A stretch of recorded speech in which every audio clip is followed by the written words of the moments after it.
Welcome back, dear viewers. We go now to the west region of Cameroon, where two councils have already adopted their budget for the year 2014. We are talking about Kutaba and Malantwen, which have known an increase of 25% in their budget. Let's have the details with Kejang Henry Ateme. The Malantwen Council has adopted its 2014 budget, placing it at 528 million CFA francs. The budget noticed an increase of 29 million CFA francs.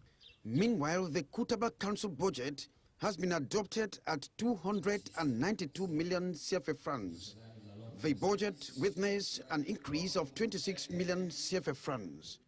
When the budgets of the two councils were adopted, the divisional officers for Malantwen and Kutaba gave marching orders to the respective council executives to execute the budget in line with the needs of the people, knowing very well that Cameroon is well into the performance-based budgeting system.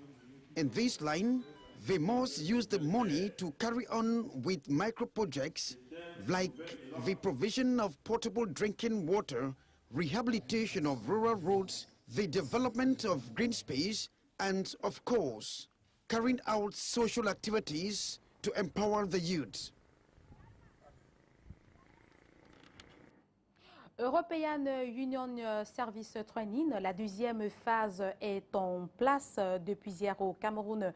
Plusieurs pays de la sous-région ont répondu à cette opération de soutien à la paix placée sous la direction du ministère camerounais de la Défense. Alain Ebel-Olinga. European Union Police Services Training, la deuxième phase mise en marche ce 14 avril 2014. Plusieurs pays de la sous-région ont répondu présents à cet exercice d'entraînement de la composante police d'une mission de maintien de la paix. Un entraînement de conduite par la composante état-major et un deuxième entraînement d'exercice terrain par la FPU ainsi que la SPU, c'est des mots techniques qui veulent tout simplement dire des unités spécialisées et des unités qui travaillent pour l'ordre public. L'exercice est placé sous la supervision générale du ministre de la Défense. Un scénario sera mis en place et sous forme de simulation, la composante police sera déployée dans le cadre d'une opération de paix sous un mandat international. La FPU, la composante qui s'exerce en entraînement sur le terrain, va s'exercer beaucoup plus sur la gestion de l'ordre public, sur la neutralisation des explosifs, sur la protection des hautes personnalités et surtout les investigations judiciaires allant jusqu'au transfèrement des accusés ou bien de l'extradition des prisonniers à la CPI. Lancé le 24 mars dernier, l'entraînement de la composante police pour les opérations de soutien de la paix s'achève ce 25 avril.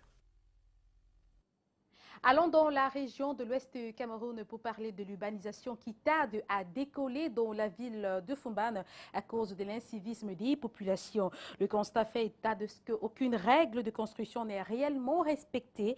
Les autorités du département du Noun ne comptent prendre des mesures nécessaires pour éradiquer le phénomène. Julien Trésor Tanan. Les constructions anarchiques sont visibles dans la ville de Foumban. Ici, le plan d'urbanisation n'est pas respecté d'après la délégation départementale du ministère du Développement urbain et de l'Habitat pour le Noun. De nombreux citoyens de cette partie du pays construisent sans permis de bâtir. À côté de cela s'ajoutent les constructions dans les zones à risque, voire accidentées. Conséquence, disparition des servitudes, fermeture des passages et les risques de maladies. Parmi les difficultés figure en bonne place l'insécurité dans les quartiers.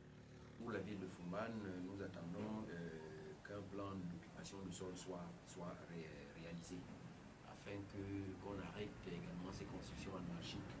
Quand nous parlons de construction anarchique, d'aucuns pensent que la ville, le côté Foumban 2 est épargné. Non. Moi, je vois Foumban 2 comme une ville Foumban bis, une ville anarchique bis, parce qu'il n'y a aucun plan à Foumban 2. Nous sommes en train d'utiliser le plan directeur d'urbanisme de 1964. 1965, c'est un plan directeur d'urbanisme qui est caduc. Par ailleurs, l'on a noté dans certains endroits des constructions sur les collines et sur les installations des tuyaux de la Camerounaise des eaux. Résultat, des quartiers entiers sont privés d'eau. À notre passage à l'hôtel de ville de Foumban, le responsable d'urbanisation nous a confirmé que les dispositions ont été prises pour barrer la voie à ces phénomènes. Espérons-le. Now let's talk about social services, which according to several people in Cameroon is failing in their duties. It was a point of discussion recently in Douala in a seminar that took place, actually making social workers to know exactly what their responsibility is and equally to know much more about the decentralization law. Dimorin. In Cameroon, a majority of persons with disability, underprivileged and other vulnerable groups have been abandoned to themselves. Even social services, who have the responsibility of caring for these persons, have failed in their duty. The complaint of financial constraints, a problem which the littoral delegate for social affairs blames on the poor collaboration between social services and councils. What we have observed since 3 years is a kind of, marriage with two women who are not communicating. There is no communication at all between the mayors and us. There is kind of accusation. We are accusing mayors because they are not, for us, my services, they think that mayors are not, involving them in process. Mayors, they think, they have the impression that social services are kind of these partners who use especially coming in front of them when they have problems. We need, after this workshop, to create this kind of, more communicating process between the two partners in order to let those who are suffering. The non-mastery of the decentralization law by social workers is a major handicap. Create a kind of platform between social services and services of decentralized community, because I don't like the term mairie because that is not explaining exactly what these services are supposed to do. So this kind of platform between social services and them. Secondly, to let all those who are really supposed to be involved in the process knowing the text, because texts are there, but they are not, appropriate by those who are supposed to, operationalize them. This capacity building workshop in Douala on April 14 is geared towards effective transfer of powers to decentralize collectivity towards assisting underprivileged persons in society. Les activités relatives à la célébration de la 128e édition de la Journée internationale du travail seront lancées le 18 avril prochain à Yaoundé. Le ministre du Travail et de la Sécurité sociale était face aux hommes de médias hier à Yaoundé. Il annonce des innovations pour cette année. Ghislaine Pierre-Sono. Sur la route du 1er mai 2014, le 18 avril prochain marquera le lancement de la Semaine du travailleur au Cameroun, mais aussi le lancement dans les 10 régions du pays de l'opération VCT at Work, soit une accélération de la riposte au VIH-Sida. Objectif, 0 nouvelle infection VIH, 0 décès liés au sida, 0 discrimination. La sortie gouvernementale du ministre du Travail et de la Sécurité sociale a conduit les journalistes qui ont fait foule à se faire une idée fixe sur le chassé-croisé syndicat-gouvernement sur l'organisation de la fête du 1er mai 2014. Nous devons célébrer la liberté que les ouvriers ont eue d'avoir déjà 8 heures de travail. Mais au Cameroun, le problème qui se pose, il est souhaitable que 8 heures au travail équivalent à 8 heures de travail. Le climat social n'est pas si mauvais à la veille de la fête des travailleurs qui du reste revendiquent à juste titre la décence dans l'exercice de leurs activités. C'est cela l'une des conditions pour se rapprocher des normes du Bureau international du travail BIT, à condition que l'employé, le salarié camerounais, ne passe plus 8 heures au travail, mais 8 heures de travail, y compris à la CNPS, qui semble s'ériger contre les instructions ministérielles. Le problème de la CNPS, il faudrait peut-être que j'entre en profondeur. Donc la CNPS sort de la convention collective des banques et des assurances pour entrer dans une branche qui va désormais exister Mais il y a des syndicats qui exerçaient depuis, qui ont revu leurs textes. Alors que le gouvernement concrétise son projet de permanence syndicale à Yaoundé, il est attendu des travailleurs camerounais que 35 000 se fassent dépister volontairement l'accès universel à la prévention, aux soins et à la prise en charge du VIH en dépend. Canal 2 international au chevet des nécessiteux.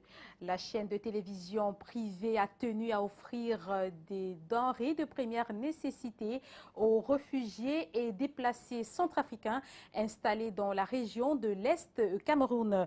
Le sous-préfet de Garoua-Boulaye a tenu à remettre cet important don. C'était en présence de notre reporter Jean-Jacques Zé.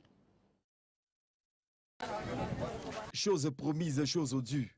Le sous-préfet de l'arrondissement de Garoua-Boulaye, président du comité de suivi des opérations liées à la gestion des réfugiés centrafricains, distribue le don en denrées alimentaires et vêtements aux couleurs des Canal 2 international.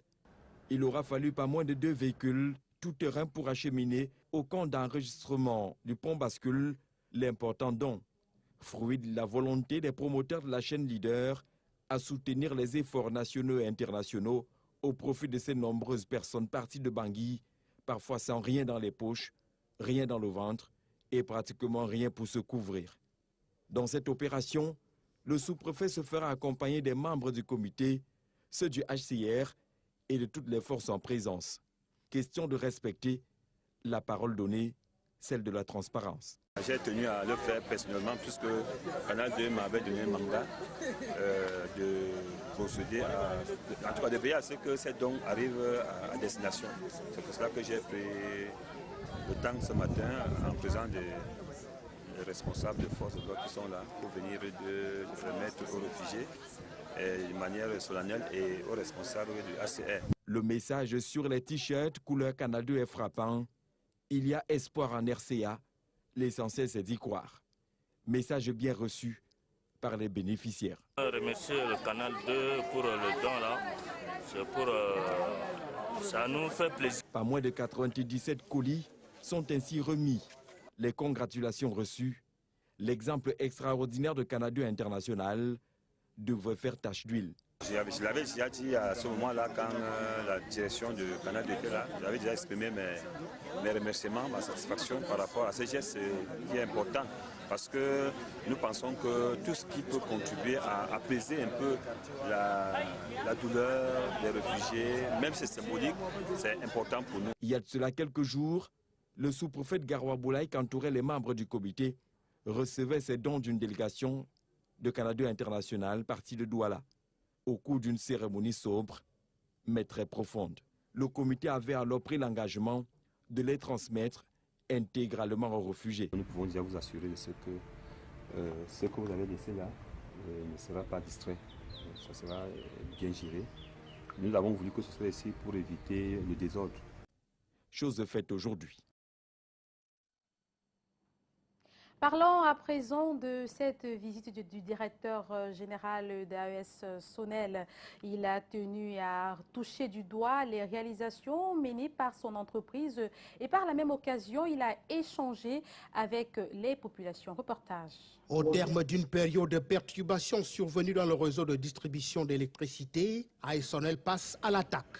Ce 11 avril, le directeur général Jean-David Billet et ses proches collaborateurs rencontrent la presse. Vous savez que la qualité du service a été fortement perturbée ces dernières semaines à Douala et Yaoundé et dans d'autres régions, en particulier dans le sud, à cause d'orages violents. Je pense que ces orages violents, tout le monde en a entendu parler et dans tous les pays du monde, quand ces orages arrivent, le réseau est très fortement perturbé avec des destructions. Alors nous voulons rassurer les populations que nous sommes en contrôle de ces situations.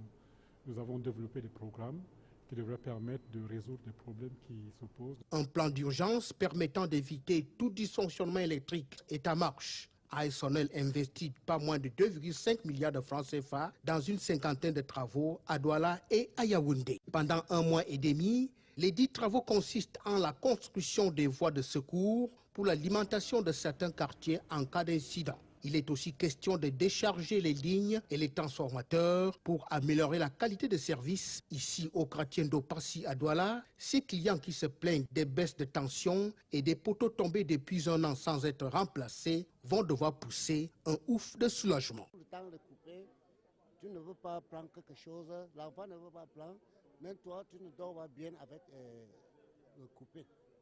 Mais que cette coupe, je suis content. Nous allons augmenter la capacité de transit, c'est-à-dire un bouclage qui permet d'augmenter la capacité de 5 MW de transit entre deux départs moyenne tension qui alimentent cette zone, c'est-à-dire la zone de Dorpassi, Diboum, Bi, ainsi de suite. Des perturbations peuvent toujours surgir au cours de ces chantiers, sinon la hausse subite de la demande, un incident sur les ouvrages de production ou de transport, le vandalisme peuvent causer à tout moment quelques désagréments.